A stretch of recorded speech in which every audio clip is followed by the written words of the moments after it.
സംസ്ഥാനത്ത് കാലവർഷത്തിന്റെ ശക്തി കുറയുന്നു. ഇന്ന് 4 ജില്ലകളിലാണ് മഞ്ഞ ജാഗ്രത പ്രഖ്യാപിച്ചിരിക്കുന്നത്.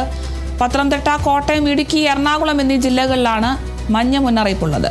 അതേസമയം കേരള, ലക്ഷദ്വീപ്, കർണാടക തീരങ്ങളിൽ നിന്ന് മത്സ്യബന്ധന വിലക്ക് തുടരുകയാണ്.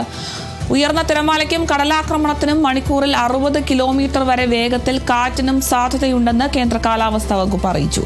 അടുത്തയാഴ്ച അവസാനത്തോടെ മഴ ശക്തി പ്രാപിക്കാനും ചിലയിടങ്ങളിൽ കനത്ത മഴ ലഭിക്കാനും സാധ്യതയുണ്ട്. സംസ്ഥാനത്ത് കാലവർഷത്തിന്റെ ശക്തി കുറയുന്നു എന്നൊരു ആശ്വാസകരമായ വാർത്ത എത്തുന്നുണ്ട്. അതേസമയം തന്നെ 4 ജില്ലകളിൽ മഞ്ഞ മുന്നറിയിപ്പും പ്രഖ്യാപിച്ചിട്ടുണ്ട്. പത്തനംതിട്ട, കോട്ടയം, ഇടുക്കി, എറണാകുളം എന്നീ ജില്ലകളിലാണ് ഇപ്പോൾ മഞ്ഞ മുന്നറിയിപ്പ് പ്രഖ്യാപിച്ചിട്ടുള്ളത്.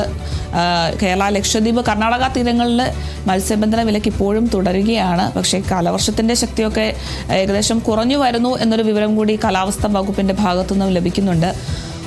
അതേസമയം ഉയർന്ന തിരമാലയ്ക്കും കടലാക്രമണത്തിനും മണിക്കൂറിൽ 60 കിലോമീറ്റർ വരെ വേഗത്തിൽ കാറ്റിനും സാധ്യതയുണ്ട് എന്നൊരു വിവരം കൂടി കാലാവസ്ഥാ വകുപ്പ് മുന്നറിയിപ്പ് നൽകുന്നുണ്ട്. അടുത്തയാഴ്ച അവസാനത്തോടെ മഴ വീണ്ടും ശക്തി പ്രാപിക്കാനും ചിലയിടങ്ങളിൽ കനത്ത മഴ ലഭിക്കാനും ഒക്കെ സാധ്യതയുണ്ട്. അതുകൊണ്ട് തന്നെ വലിയ രീതിയിൽ ജാഗ്രതാ നിർദ്ദേശം തുടരാനും കാലാവസ്ഥാ വകുപ്പ് മുന്നറിയിപ്പ് നൽകുന്നുണ്ട്.